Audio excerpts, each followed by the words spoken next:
Amen, and thank you, Greg.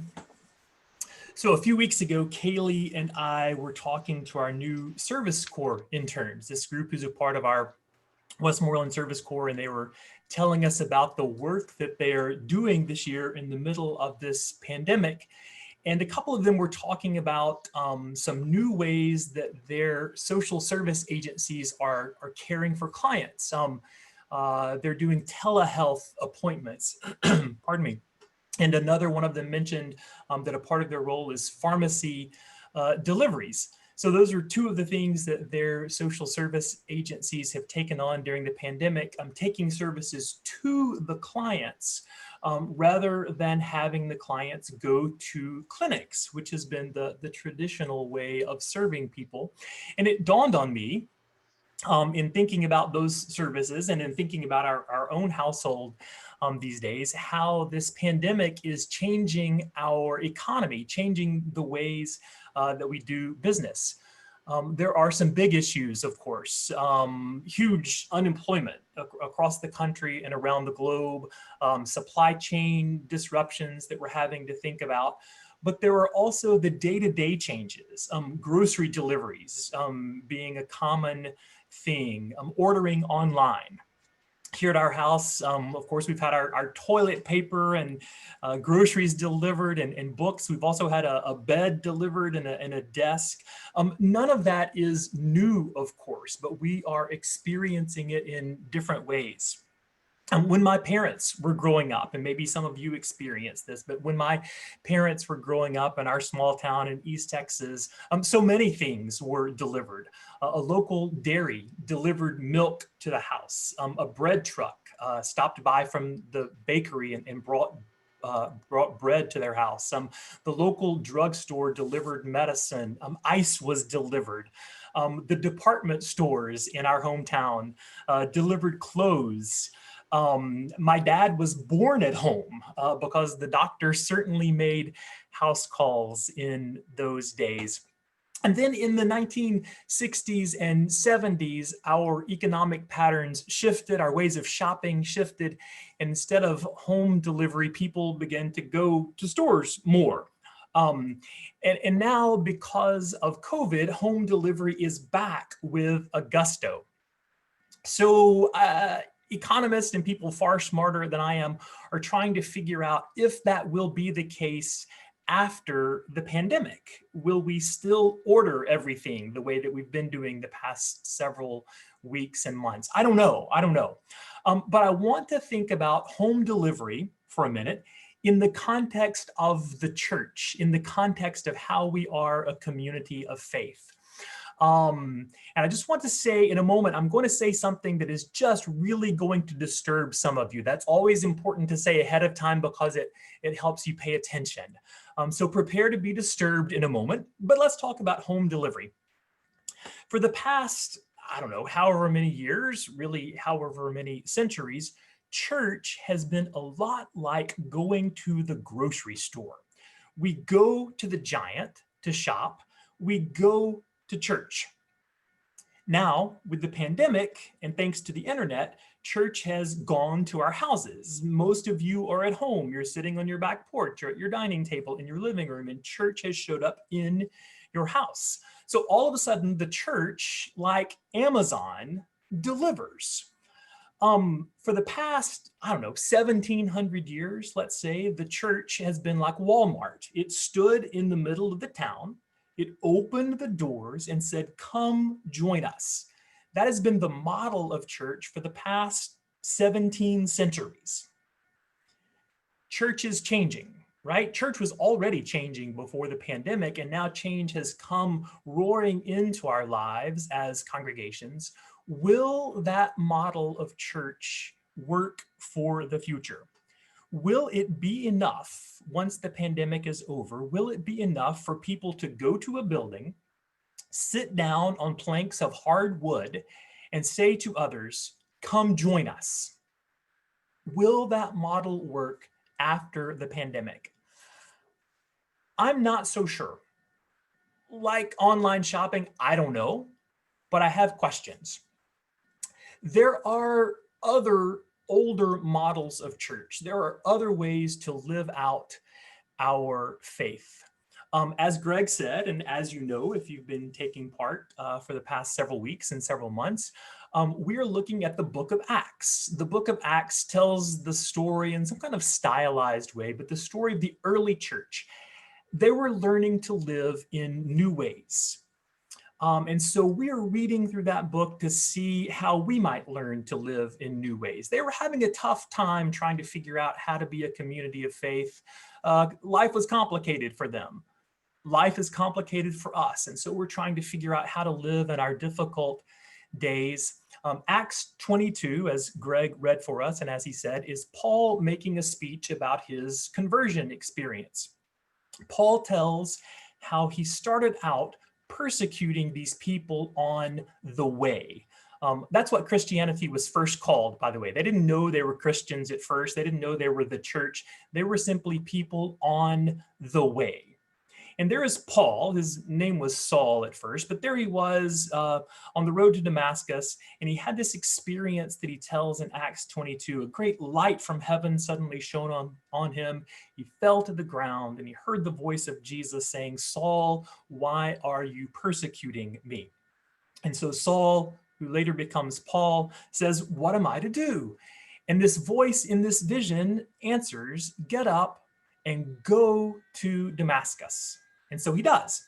And then he's there for a few weeks or a few years, maybe even a couple of decades, and he makes his way to Jerusalem finally, Paul does, and he has another vision where Jesus says to him, down in verse 21 of Acts 22, Jesus says to Paul, "Go, for I will send you far away to the Gentiles."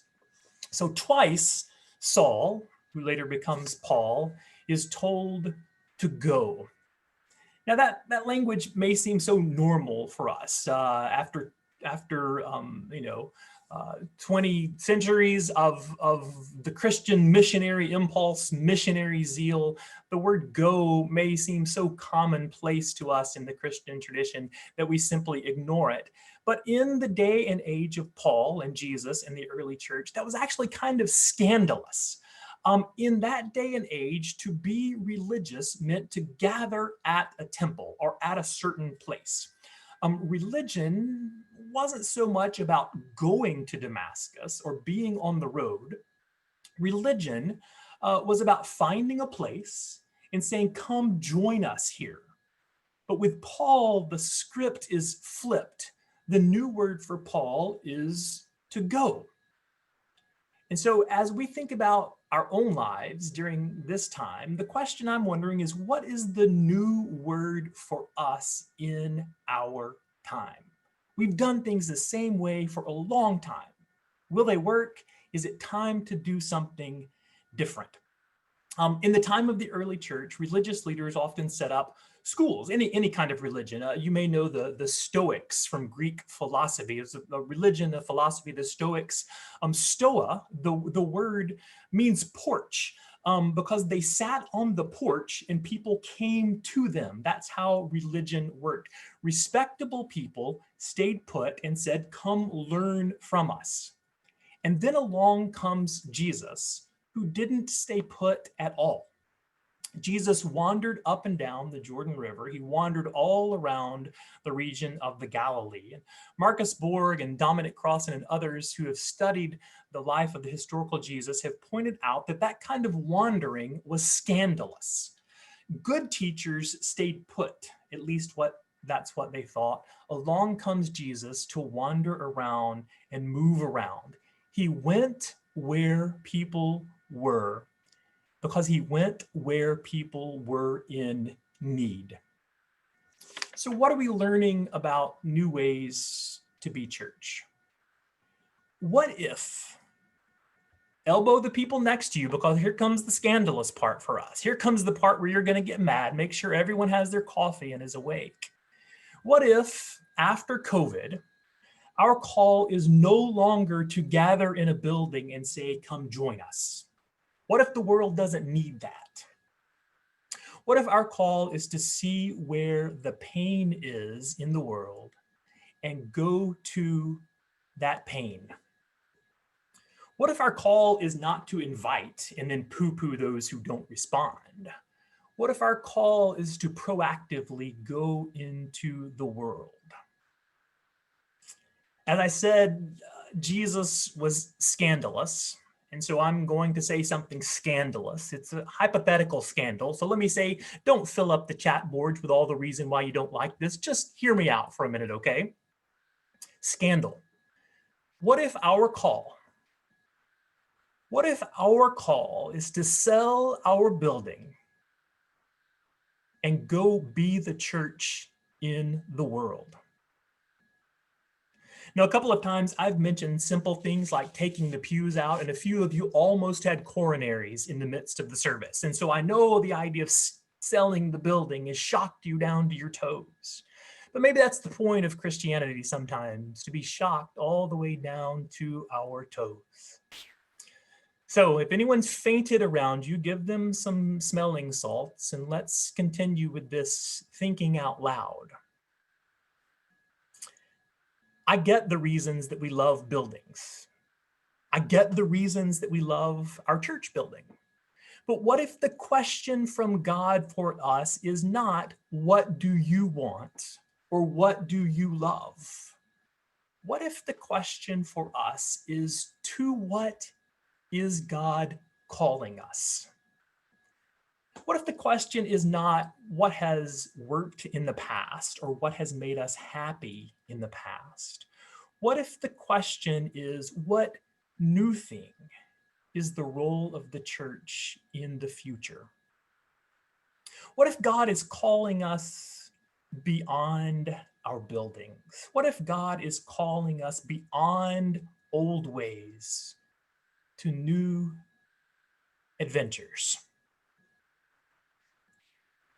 Now, one thing I do know is in the midst of this pandemic, now is not the time to go out into the world and start knocking on doors and spreading diseases and germs and viruses. So don't do that just yet. I'm also not saying that God is calling you to give up your job and make tents like Paul did and go to Armenia and to Greece and to Rome. That's an old model of missionary work as well. But let me tell you a story. You may have seen the story in the newspaper this week. A young man named Carlo Acutis, I believe is how you pronounce his last name. Carlo was a teenager in Italy. I guess he was a computer whiz of some sort. And through his internet connections and online presence, he made friends with people all around the world. In particular, he made friends with other teenagers who were being bullied. For whatever reason, he was able to find disabled teenagers who were being made fun of at school. He was finding teenagers whose home lives were difficult. And this kid, Carlo, he was a teenager, through email, through online chat boards, all those kinds of things, simply supported and loved people all around the world. He contracted leukemia and he died in 2006 at the age of 15. And a few weeks ago, the Vatican announced that they are in the process of making him a saint, a 15-year-old boy who created online communities. The Vatican is making him a saint. That's a new model for sainthood, by the way. There are stories popping up saying that Carlo cured people via online miracles. Now, I don't think that's how the internet works, by the way. But I do think that's how miracles work. I think miracles are when we find ways to go into the world, to care for people in need, and their lives are changed in the process. This young man in Italy found a way to go where people were in need, where people were hurting, and he offered them kindness and love and compassion. Is that what we are called to do and to be? I think it is. I think it is. And this pandemic gives us an opportunity to be as creative and as clever about that as we have ever been. That is what the world needs from us, I think. It doesn't need us. The world does not need us to gather in satisfied circles where we feel good about ourselves. Now, I want you to feel good about yourself. I want you to be happy. But I don't think that's the world's great calling for us. I think God and the world and other people and all these animals we've seen and all of creation need us to be vulnerable, to try new things. I think we need to remember that Christianity is not a place, but a way. And so we are called to go to new places in new ways. And so today, as we think about the early church, as we think about the Apostle Paul being called to go in new ways, I invite you to listen for the call of God in your life and in our community of faith. To what are we being called, and how will we respond?